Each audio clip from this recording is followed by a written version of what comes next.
चलिए 810 की कॉल के थ्रू प्ले कर सकते हैं। इसमें एक बड़ा मोमेंटम प्ले लिए 23 रुपये का वो ऑप्शन इस समय चल रहा है। 10 रुपये के करीब आप मतलब नीचे अपना तो वो स्टॉप लॉस रखना होगा और ऊपर के टारगेट्स आपको यहाँ पर दिखाई देंगे। अब एक काम करते हैं, यतिन के पास चलते हैं और जानते हैं कि इस समय एनएलसी इंडिया में क्या चल रहा है। वैसे एनएलसी इंडिया की बात करें इससे पहले यतिन ने आईआरएफसी पर जो क्या चल रहा है डिस्कस किया था। उसके बाद आपने एक ज़बरदस्त ऑलमोस्ट 35-36% का मूव देखा। डिविडेंड एडजस्टमेंट के बाद तो ऑलमोस्ट 40% का मूव आपने पिछले 2 हफ्ते में देखा है। तो यतिन पहले तो उस क्या चल रहा है के लिए आपको मुबारकबाद। आप बताइए एनएलसी इंडिया में क्या चल रहा है। तो देखिए, एनएलसी इंडिया हमने क्यों चुना है? आईआरएफसी के 3-4 चीज़ें सी पैरामीटर्स से जिसके कारण हमने इसको चुना। अभी एनएलसी इंडिया की अगर हम स्पेसिफिकली बात करें तो पिछले 1 महीने में शेयर 18% भागा हुआ है। 103 रुपये की बुक वैल्यू है FY22 की, और वो बुक वैल्यू के सामने शेयर आपको 30-35% डिस्काउंट में मिल रहा है। और अगर हम बात करें ब्रोकरेजेस की तो 1800 से 2000 करोड़ रुपए का प्रॉफिट FY23 में या प्रॉब्ली FY24 में इससे थोड़ा ज़्यादा आपको बनता हुआ दिखाई देगा। तो 5 के पी मल्टीपल पे ये स्टॉक अवेलेबल है और बुक वैल्यू के नीचे अवेलेबल है। तो इसीलिए इसके बारे में ज़्यादा जांच पड़ताल मैंने की। कंपनी के ट्रिगर्स क्या हैं? देखिए, दो चीज़ों में कंपनी पार्टिसिपेट कर रही है। सबसे पहले पावर जनरेशन करती है ये, सोलार, विंड, थर्मल पावर जैसे पावर प्रोजेक्ट्स इनके पास, और दूसरा है ये कोयला और लिग्नाइट, ये 2 चीज़ों की माइनिंग करती है। ऑब्वियसली जो डेल्टा आता है वो इसके कोल और लिग्नाइट बिजनेस से आता है, क्योंकि वहाँ इसकी माइनिंग कैपेसिटी बहुत ज़बरदस्त तरीके से बढ़ती हुई नज़र आ रही है। ऑब्वियसली फर्स्ट हाफ की बात करें तो मॉनसून क्वार्टर होता है, इसके लिए माइनिंग में थोड़ी दिक्कत होती है।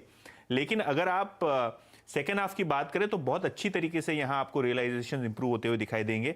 अगर हम बात करें सीआरसी के फॉर्मूला की तो लगभग 1900 से 2000 रुपए के बीच प्रति टन के हिसाब से कंपनी अपना लिग्नाइट बेच सकती है पावर प्लांट्स को।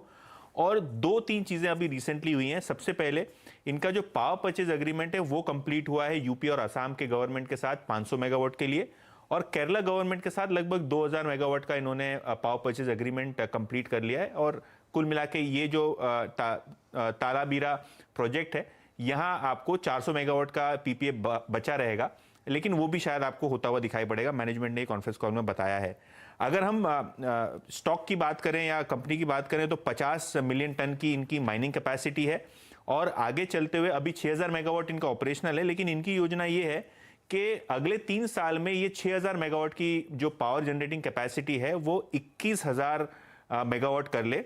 और आज की डेट में अगर एनटीपीसी की बात करें तो वो करीब 80,000 मेगावाट की कैपेसिटी पे है। तो लगभग 1/4 साइज की कंपनी एनएलसी बन जाएगी वर्सेस एनटीपीसी।